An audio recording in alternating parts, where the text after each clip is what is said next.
I had this strange experience yesterday. I was on a country road, it was late afternoon, and up ahead I see another cyclist. It's a woman, and she's sitting bolt upright, which is pretty peculiar in itself. But even stranger, she's not wearing a helmet. Now, this is not how people ride here in Australia, as you probably know. You're bent over like you're very old, pushing a walker, and on your head you've got this pudding, the helmet that the law makes you wear. Excuse me, you're not wearing a helmet, I see. I know, I think they're dangerous. What? They're very dangerous. That's the most counterintuitive thing I've ever heard. How can a helmet be dangerous? It's supposed to keep you safe. Well, yes, but common sense isn't always right. Okay, if you say so. I do.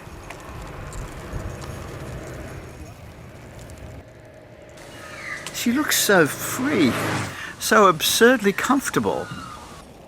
But this could be Amsterdam or Copenhagen in the bush, because that's how people ride over there. They look so beautiful, just like her. Look at these photos, isn't it exactly the same? I mean, it's something you never see here. No. So how does she do it? Well, to tell the truth, I do know how she does it, or why she does it. Sue Abbott has been riding bikes without helmets in Europe for over 40 years, she says, and she's been doing it here and she plans to continue. But now something has happened. So this is a historic spot, is it? Yes, this is the spot. Yes. Really? Yes, this is. Or just like, I think it was the next one, the next Okay, fence. but near these railings? Just these railings, yep. Yeah, so what happened here? I got pulled over on the night of the 7th of March and, booked for riding a bicycle without a helmet. Ew. And how long before had you been riding without your helmet before this happened? In my whole life? No, here.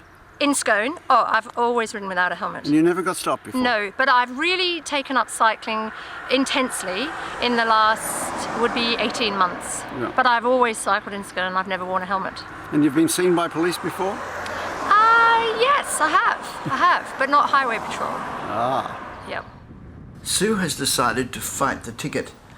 And what was a $54 fine back in March has now turned into $2,500 in legal fees and a trial in 3 weeks' time. So we come for lunch. So I don't know what you have left. Turkishes. Turkishes, perfect. So are you ready for all of this? Oh, I'm getting there. I am. After we've had a bite to eat here in town, we're going back to her farm where I hope she'll tell me on what grounds she plans to fight this. Riding back to Sue's farm, I think of something that I might use if I was in her situation. Something I heard about Woi Woi, a coastal community near where I live. So you were teaching at Woi Woi High and you started, what, in the 80s? 1984, yes. At that stage, everybody seemed to ride a bike. Most of the students rode bikes, people in the streets rode bikes. When compulsory bike helmets came in I think 1991, it was as if somebody had waved a magic wand and the bikes completely disappeared. And it stayed like that? They didn't get used to it? Didn't get used to it. Yeah, there was a lot more riders. So we can assume that, in fact, the helmet took a lot of people off the bikes? Yes, definitely.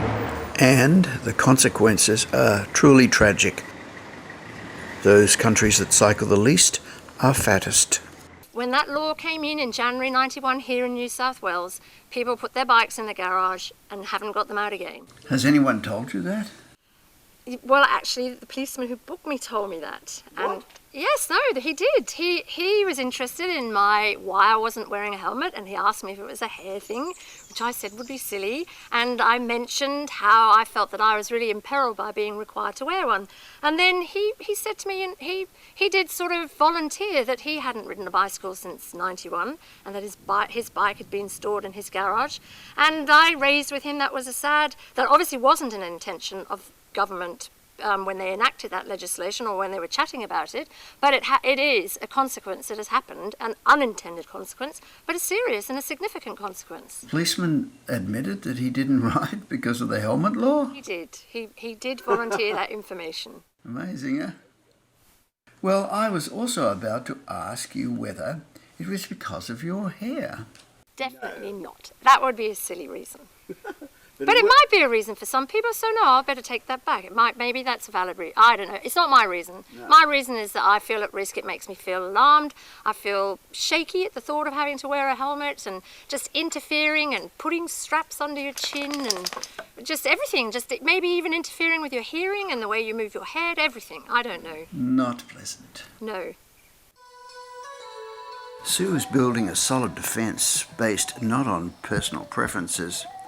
That's not defensible in court, but on necessity. How she argues necessity will be revealed in this country courthouse very soon. Meanwhile, the greatest danger to the country cyclist is swooping magpies. She wards them off with jingle bells. Well, good luck, Sue. I'm personally impressed by the fact that helmets are a matter of choice in Europe. Few wear them, and yet cycling is very safe. I get the impression that our governments took the easy path. Helmets. The real safety is probably not on the head, but under the wheels. And that costs money.